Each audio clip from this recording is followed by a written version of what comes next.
Get in the cipher. You are now watching Bless the Mic Ciphers with the hottest artist on the planet. Get in the cipher. So get in the cipher. Let's go. Bless the mic. Bless the mic, yo. Let's go. Beat Knockhead Studios. Yeah, we are live. All right. This is Kamal Imani, a.k.a. Kamal Supreme. Bless the Mic Magazine, Bless the Mic Ciphers, Kamal Imani TV. That's right. And I'm here with one of the youngest, smartest, hardest artists working in the game, Rijay Sampson.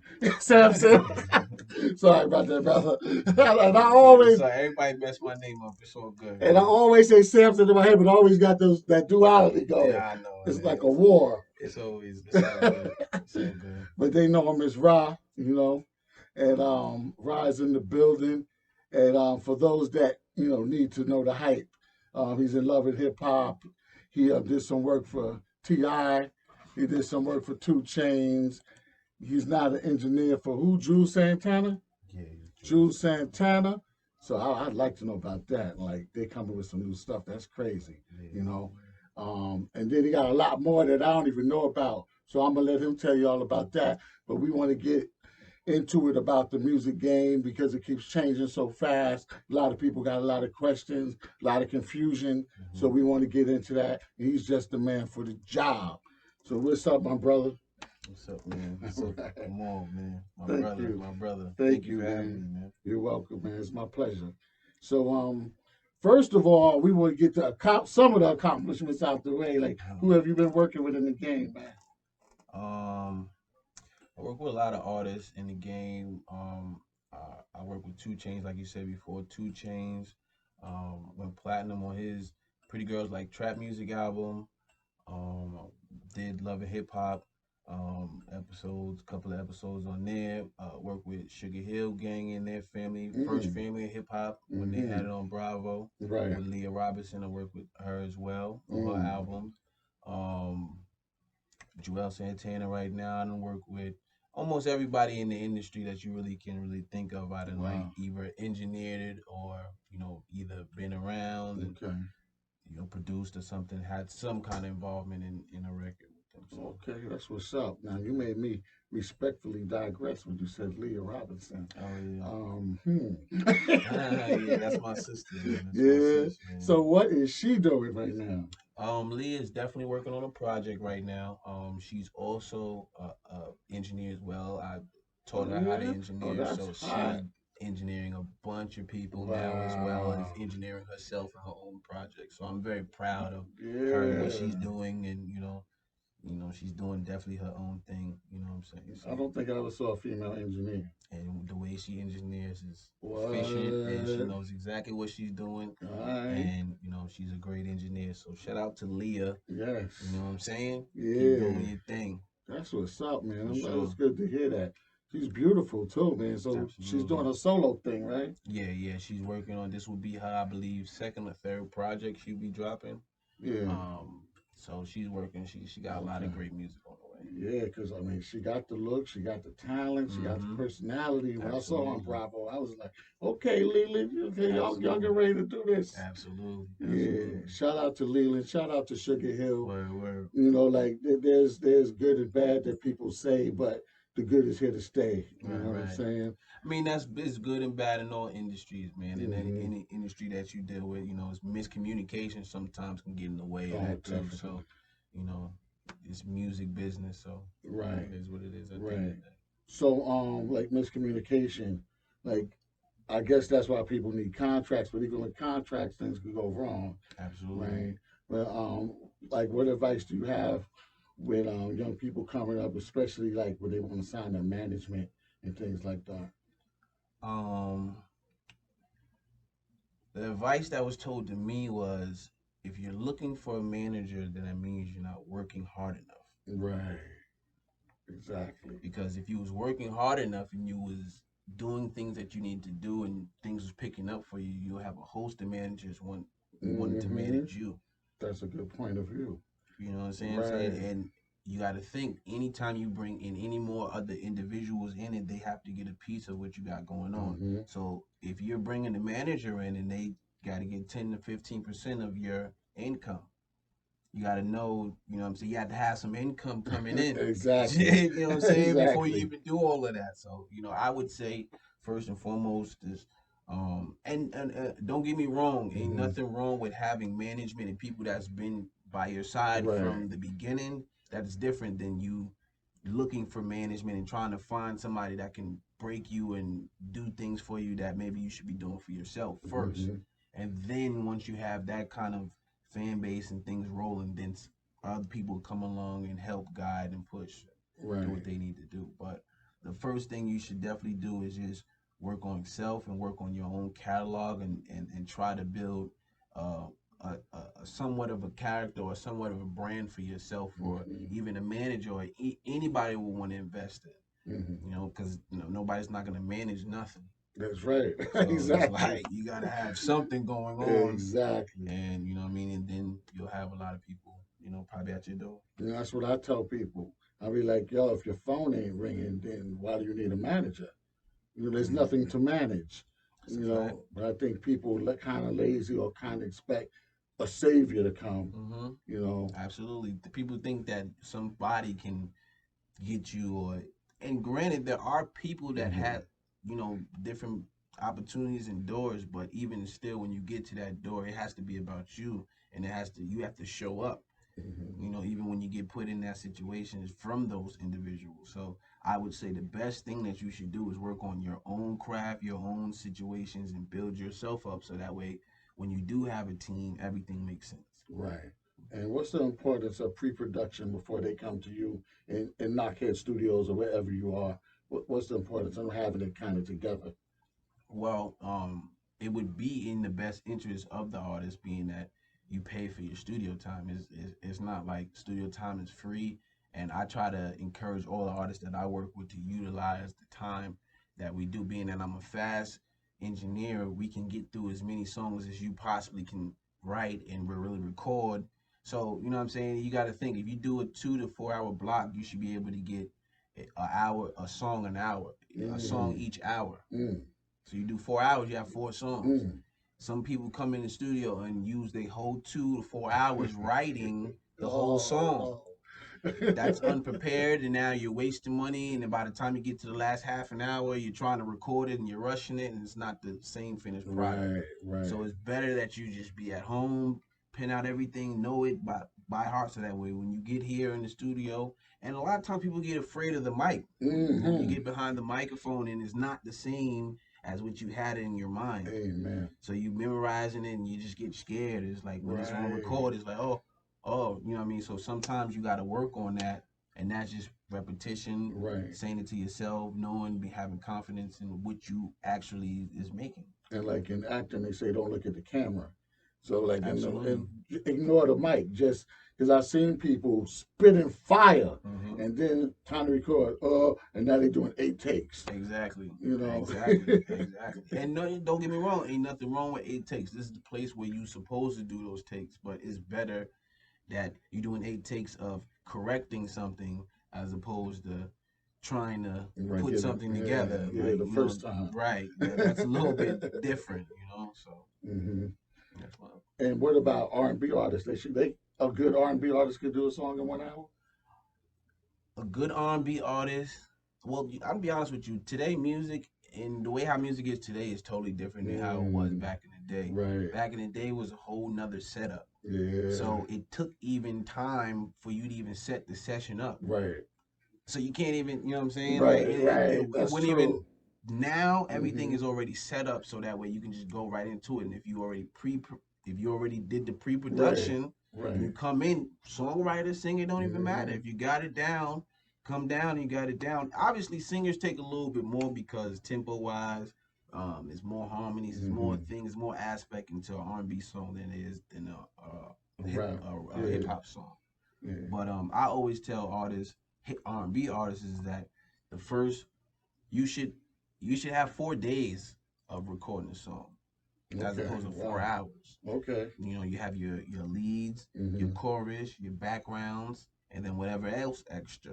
You know what I mean? So you should record those each on separate days on clean, good vocals. Mm-hmm. If you're really a singer, you're blowing out of here and you're blowing this, you're gonna strain your voice by the time you get to the chorus, and it's not gonna be as strong as when you first started. Right. As opposed to you coming tomorrow on a fresh voice, tea and everything, and you already laid your the strong parts. Now you have to go and just do the clean parts, fresh. So it all depends. It's a lot of different processes.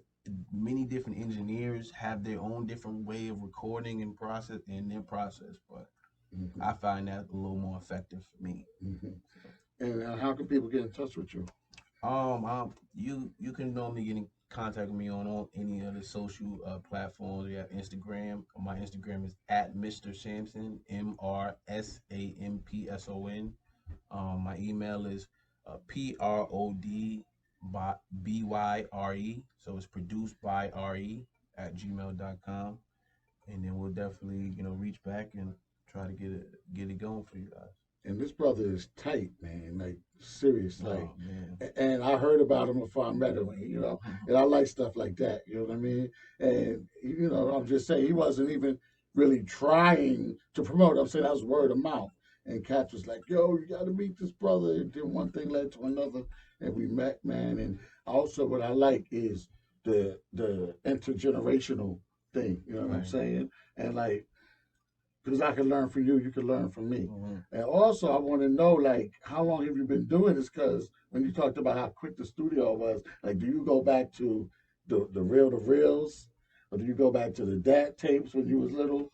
Well, not so much reels. That's a little more far, but I was definitely around when the DATs, and I started making beats on cassette tapes. Wow. So I would use one cassette tape, record on one. I have two on it in a tape deck. I would press record my sounds, put that in the play what I just recorded onto the recording of the other, play another sound, take that, flip the tape. Like it was a whole process, but and it would be off, off tempo and off joints. But at the same time, I knew that I was leading into something, right. And that kind of developed musicianship for me, and kind of giving me a little bit more structure and know how to just, do it manually as opposed to, right. Technology. Right. So would you advise people to use what they have? I would. I would advise people to use whatever's comfortable for you, right. Whatever makes hits. Right. Period. You know what I'm saying? The way how technology is set up now, it is what it is. I definitely would advise you not to limit yourself. You know what I mean? If you can open your mind up to other avenues, because you may be in a session or you may have to collab with other people that may be on a different workspace, or they may not have that, or they may need you to play something on the keyboard or something like that. They may have every other component, but they just need that. And you know what I'm saying? You got to sometimes be able to show up, so. And what's the importance of hustle? Because you're a DJ too, right? Yeah, I'm a DJ. I'm a photographer. Wow. I'm a party promoter. I'm a father. You know what I mean? And church musician as well. My mom's a pastor, so I play for a bunch of churches and all kinds of things. So the hustle is definitely important. Everybody got different hustles. Right. I say that as long as you moving your feet and you connecting with as many people as you possibly can genuinely, you know what I'm saying? Because that's the main thing. Because people connect with people with the wrong motives, and that's why things don't work out the way it needs to work out. But when you go and you approaching certain things with a genuine heart, and you really, really trying to be an asset in people's lives, then a bunch of doors open up. And the main key, and I should have said this in the beginning, the main key for me is God, my heart, the Heavenly Father. You know what I'm saying? If it wasn't for Him, and that's how I start my day off every day. Even though I make hip hop and R&B songs, me and my son worship God in the beginning of the day, every day. Before we listen to any song, we pray, we shout, whatever, we be in our own little zone, giving God His first. Because if He didn't want to give us, we wouldn't be here. That's right. If He would, so I feel like, what at least I can do is just wake up and give Him an hour. And from that point on, ever since I've been doing that, doors and things have just been happening Yes. and happening. So that's a Yes. main key, along with your hustle, along with your talent, along with your Hmm. efforts. All that plays a part. Right. Yeah. Because God gave me all these different talents, and I was like, God, I'm using all my talents. What am I supposed to do? Hmm. And finally, it got to the point where He was like, "Don't worry about the outcome. Just keep doing." You Hmm. know what I'm saying? Don't worry about the numbers. Don't worry about the statistics and the streams. Just use your gifts and definitely use it for Him. Like do Absolutely. positive things. You know what I'm saying? And then doors start opening even more. Hmm. You know. Um, Absolutely. yeah, there was something you were saying. Oh, pardon me, bro. It's, Pardon me. it's There okay. was something you was. Oh, that's what it was. The church. Okay, okay, you're doing all these different things. I forgot, but anyway, we'll just go back to hustle. This is what we're getting to. Distribution. You had kind of taught me a little something about. It's not sound scan, but something like with CD Baby, they give you the UPC code, and you were saying like you could get your own UPC code, and there's something else. It's like a sound scan or something else that helps you calculate your royalties or your Sound streams or something. exchange. Sound exchange. Yeah, what's up with that? Now, the way how music is, everything is online and streaming. So, in order for you to get paid, they calculate the streams of each song. So, say you do 10,000 streams, you may have 0.5%, 0.5 cents of each stream. So 4,000 streams won't really equate to really maybe $4 or Right. something like that. In order, if you're not registered with certain places that can be able to access those mechanical rights, because Mm. there's no way that you can call Canada and get your streams. Right. Somebody has to be able to go and collect those things for you. So that's what SoundScan does. TuneCore does that as well. They have a Mm. program where it's a publishing program where they can go and collect it for you as Mm. well. And there's a bunch of other stuff, United Right. Masters, places like that. When you distribute through them, there's other places which you can calculate and Mm. all of that. As far as the USPC code, Mm. that gets tricky because that's a lot of back end work. Mm. Um, I think artists will have to necessarily do their own kind of um homework on it, because it's Mm. really in detail, Okay. and you know what I'm saying, it's Right. kind of hard to explain Right. even on my end. You know what I'm saying, you just got to make sure that anytime that you're recording and you paid for the session, that's your masters. So if you come to the studio with me and it's paid from you, then you own your masters. You're more Mm. than able to take your session with you and what have you. I'm not not the type to hold sessions. There's a Right. lot of people that do that. You know what I'm Right. saying? That's That's why I true. had to make that clear. There's a lot of people Mm-hmm. that just, oh well, but if Mm. you pay for it, then you're entitled just as much as if you were signed to a label and they pay all the studio time and Mm-hmm. they own all of the masters because they Right. paid it. When you become independent, then you have to pay for your studio time and you own your masters. So Mm-hmm. when you own your own masters, there's back end ways that's attached to each record. There's serial. It's like a social security number Mm-hmm. for your song. Right. So the first thing they should do, I say, I know you agree. One of the first things they should do when they finish, well, the song should be copyrighted anyway, but when they come out, they should definitely have it come out the studio, have it copywritten, and then published with or listed with ASCAP, BMI, Well, etc. normally the first thing you do once you leave the studio is do a split sheet. The split sheets list all of the people that was involved in this record and Mm, in the studio, at the studio, the time, everything involves percentages, and everybody sign it so that there's no confusion when it gets mm, down to the real right. paperwork. Okay. When you have to register the song, that person may want to register it on their end. Split sheets kind of determine everything, and it's like the real contract Mm, without the contract, without you mm, having to send it to DC and get it, because when right. you send it to DC, you got to pay a fee, and you don't know if that's the song that's really gonna go. So you That's can't just be true. copywriting unnecessary songs, That's real. spending money. Now, if you have the money to Right. copyright that, by all means. Right. But Right. even the big industry people, they don't do that. You know what I mean? Right. That's why songs sometimes get leaked. Hmm. If if if they were copyrighting every song, they wouldn't care if it got Right, leaked. You know what I right, mean? that's So right. so there it gotta be it's steps. Once you get the body of work that you know is going, then you take the next procedures of finding the back end stuff, like getting it copyrighted through the legislative DC, even going through your distribution, finding United Masters, Tune Call, CD Baby, whatever else is out there that you can kind of do, making sure that all your back ends and your paperwork is good. Make sure all of the producers that you have on your project is listed, because when you get to that point, Mm, that's a big thing too.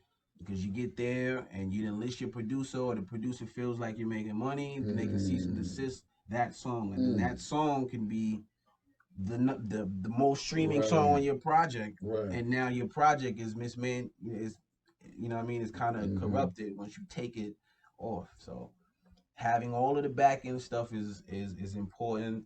Um, the rollout of how you want to do your music and how you putting out the project Mm, matters too. mm-hmm. Now for streaming, visuals is the most important thing.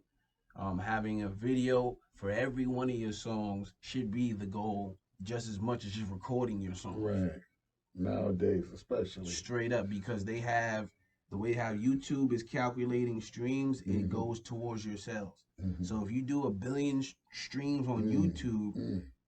you know what I'm saying, you Wow. have sales, they calculate that towards your sales. So that's why a lot of the time, a lot of people, a lot of the young artists are going platinum so fast, because they Mm-hmm. have YouTube followers, Mm-hmm. and they're shooting, they having 30, 40 million Wow. streams, and now all you need is 5 million streams really to go platinum This game has changed rapidly. Yeah, dramatically. like. You know what I'm saying? And it really it was really a million copies out of a store for you to get platinum. Mm-hmm. 19.99 or Right. see, you know what I'm saying? Right. Like, and then there was no, sometimes you go to the store and wasn't nobody, it was sold out. So it was Right. like, you know what I mean? It was, this is ongoing. It's Mm. ongoing. You Cause can have 2 yeah, billion, 2 trillion streams.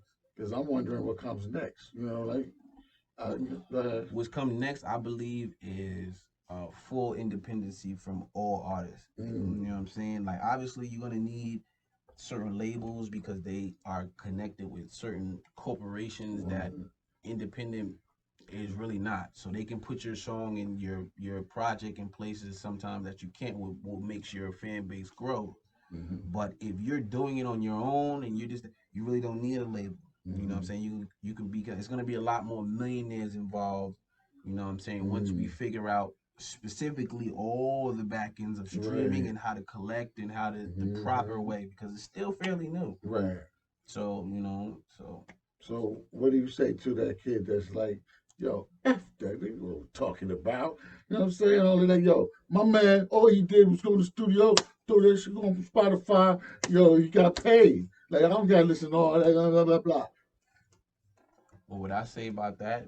How much did he get paid? Mm, You know what I'm saying? And it's a difference between you getting lunch money and you paying your rent. mm, There's two different streaming monies. You know what I'm saying? Like, mm-hmm, two different streamers. I woke up one day and I was on the toilet and I looked at my account and I had $5,000. You know what I'm saying? And the day before that, I was broke. I had $0. I was trying to, you know what I'm saying? But this is shows you, you know what I mean? Then I had times where I only had $200 a check come in. So, you know what I mean? It all depends on, you know, where you want it. You want longevity money, you want real money to sustain you, or you just want play around. If it's a hobby, it's a hobby, then I understand that. But there's a lot of people that really treat this and really buy houses and take trips and do mm-hmm. things the right way, and you can really live for the rest of your life. But that right way, that's a lot of responsibility, a lot of steps. Absolutely. So the person has to make sure everything you just said, they got to make sure they take each step. Each step correctly. Right. Correctly, because you could take the step and you can miss a step and you can do the wrong Mm-hmm. thing on one step, and then that can ruin the other steps. Like you talked about the split sheet. So, like, say you finish a session and cats like, we don't got the split sheet, or we do that tomorrow.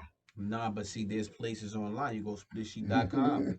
Splitsheet.com lets you register everybody. You just walk around with your laptop or your phone right now. Hey, just your information. There's no excuse. And if a person is not willing to do the split sheets, then that's somebody that you really don't want to get into business with, because the business is already shaky from the beginning. What's the problem with us making sure that your percentage of this song and our percentage of this song is secured. So that way you walk out, you can meet Diddy and Popeyes, and he can take the song, and then what? Now we got to go through arguments. Like, no, that if you have an issue with somebody feeling like, because they're gonna get a copy too. It's not like you're just taking it. You know, we all get a copy. You see it, I sign it, you sign it. We agreed. This is the record. Okay, cool. Let's move on. It ain't like unless you want to pay upfront fees, and a lot of times people's not willing to pay. You know what I'm saying? The real fees. You know what I mean? They trying to go behind the beat. Right, right. So how do you like get in contact with people that want you to produce for them and stuff like that? Do they find you at this point? What you mean? Like I remember like just well that's another story. But like why does your phone ring? Like you was just grinding and people started hearing about you and now people contact you to produce for them.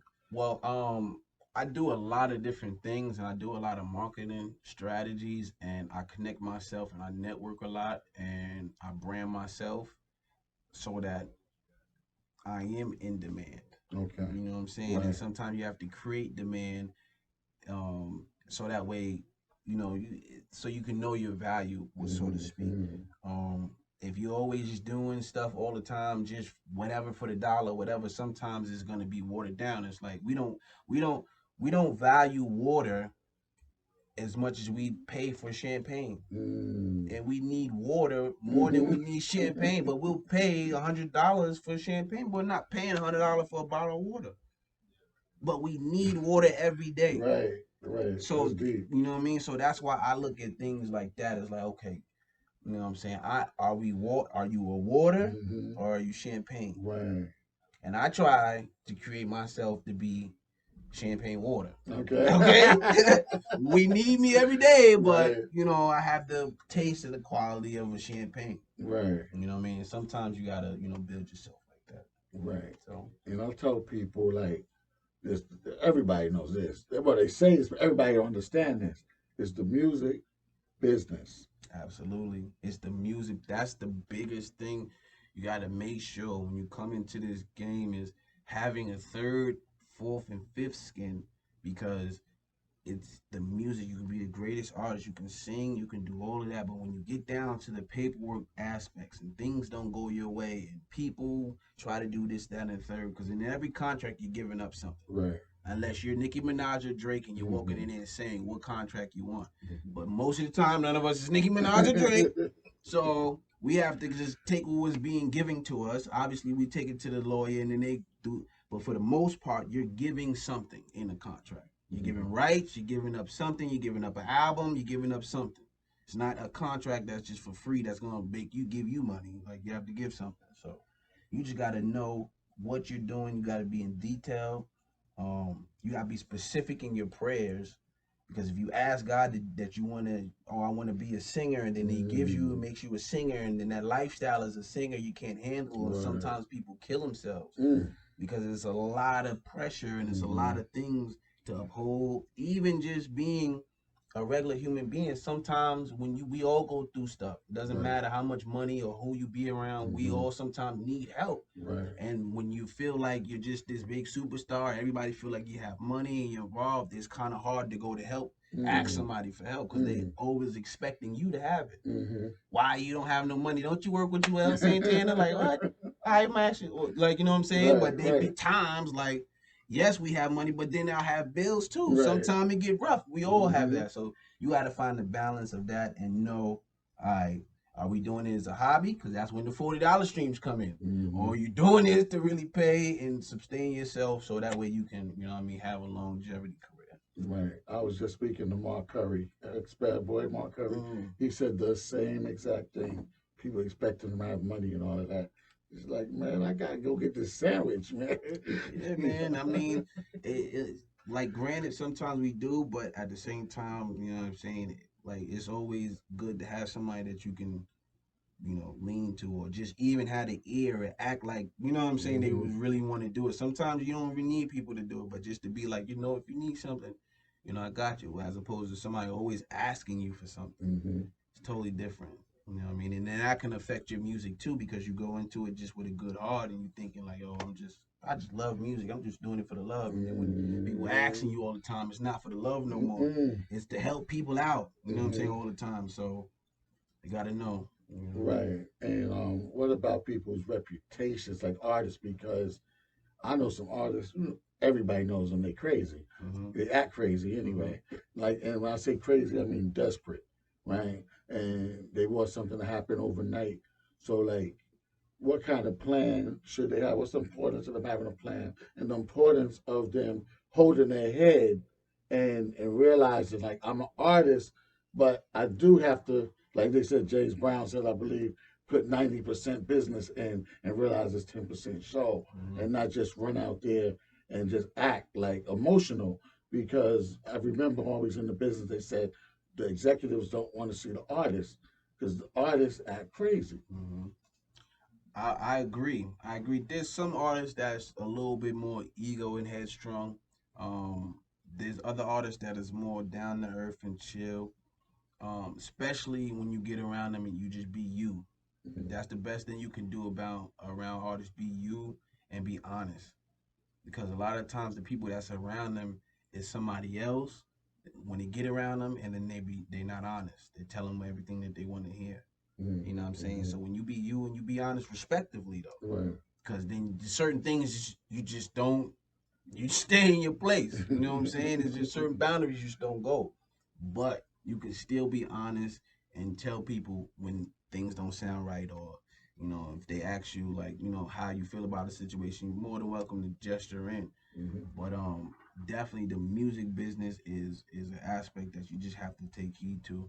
And you can't avoid people's personalities. That's just who people are. You just gotta, you know what I mean? Wow. You just gotta deal with people how, just deal with them accordingly. You know what I'm saying? That's an interesting lesson, man. Yeah. Yeah, because like even in regular jobs and stuff, I'll say there's always an asshole.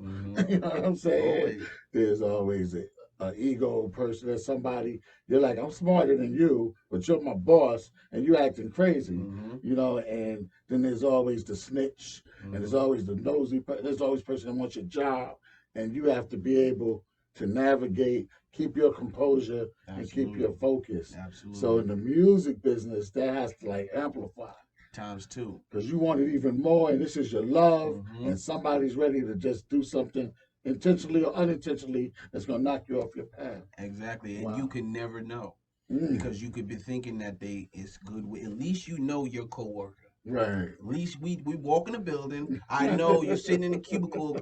You're my coworker. Right. But it's different when you in the music industry. You just living everyday lives, and the people that's just with you every day, they have ulterior motives just being with you every day. Becomes a part of your lifestyle, and now their ulterior motives becomes a part of your lifestyle. Now it's like, you know what I'm saying? I would much rather know and see my enemy than not know, and then, you know what I'm saying, at least I can deal with them accordingly. I know how much to bring them in, how much to this, that, and the third, when I need to remove myself, when I need to add myself. So Yeah, they said Malcolm X, most of the people around him was cops. He ain't know it. see, FBI and everything. And they are slowly. I'm just saying. Like, wow. So, yeah, that's deep because, like, the worst devil's a black devil because he fit right in, too. You know what I'm saying? That's crazy. So, and then a woman could really deceive you. I wasn't even going to get into the women aspects of things, man, because, respectfully, you know what I'm saying? Right. But definitely when you get in that type of lifestyle and that limelight, all kinds of things just, happen. So, you got to be aware of that, too. Right. Because any given thing, any little moment, now you can be fighting for your freedom for something that, R. Kelly, Bill Cosby, all these great individuals, you know what I'm saying, just trying to have a good time maybe, or just dealing with their own personal, you know what I'm saying? Granted, is wrong. I'm not, respectfully, I'm not vouching for nothing, but what I'm saying to you is that music industry is a little bit different, and you know what I'm saying, sometimes people have it out for people. That's all I'm saying. Like, Wow. All right. Gotta be careful. So before we wrap it up, man, I'm a friend and I'm a client, but I'm also a fan. So I want them to. I want a little bit more bling. I want a little bit more hype. So give me a few more names that you work with, man. Few more names. I want them to know. I want y'all to know. B.O.B. Mm. I work with B.O.B. I work with Kim Burrell, gospel artist. I've worked with Offset from Migos.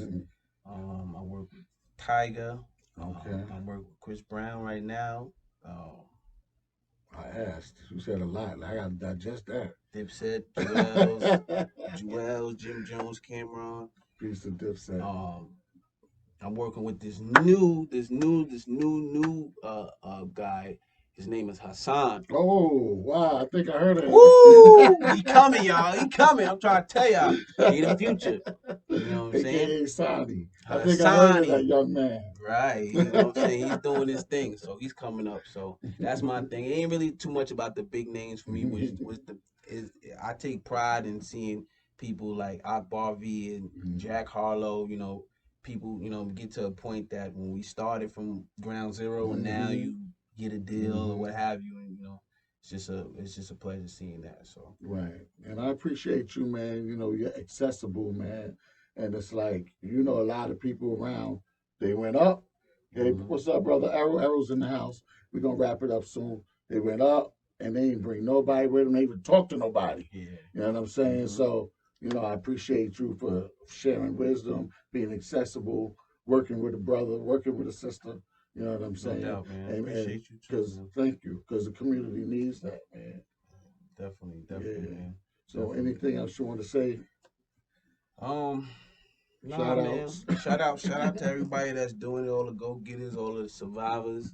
You know what I'm saying? I'm a survivor of just life in general. You know what I mean? Went through my own situations, and I know that if you keep God first, you stay consistent. I'm a young dude saying it too, so this is for all the young dudes. You know what I'm saying? You ain't got to be that spiritual. I ain't a pastor, evangelist. You know what I mean? I ain't one of those. But what I'm saying to you is that, you know what I mean, God saved me from a lot of different things, and you know what I mean, if it wasn't for that, and I have to say it right now, you know what I'm saying? Like, or that's the only way my blessings is gonna keep growing. Right. You know what I mean? Or I'm gonna be held accountable. You know what I mean? Being selfish and saying it was me, it ain't me. It's not me. You know what I'm saying? I'm just a vessel. You know what I'm saying? It's about just stay genuine, you know what I mean? Do good business. That's important too. Build relationships, and you know what I mean, just continue to work and you know what I mean, build on your craft. And that's really all I can say. You know what I mean? All right, Rijay, Rob, You already know. Samson. You already know. Samson, the man with the strength. But if you cut his hair, you still gonna have strength. Man, you better know it. You better know it. Ain't no Delilahs around here. All right, my brother. No doubt, man. Thank you for having me. You're welcome, man. No doubt. Thank you. Peace. No doubt. Bless the mic, y'all. Get in the cipher. You are now watching Bless the Mic Ciphers with the hottest artists on the planet. Get in the cipher. So get in the cipher. Let's go. Bless the mic. Bless the mic, yo.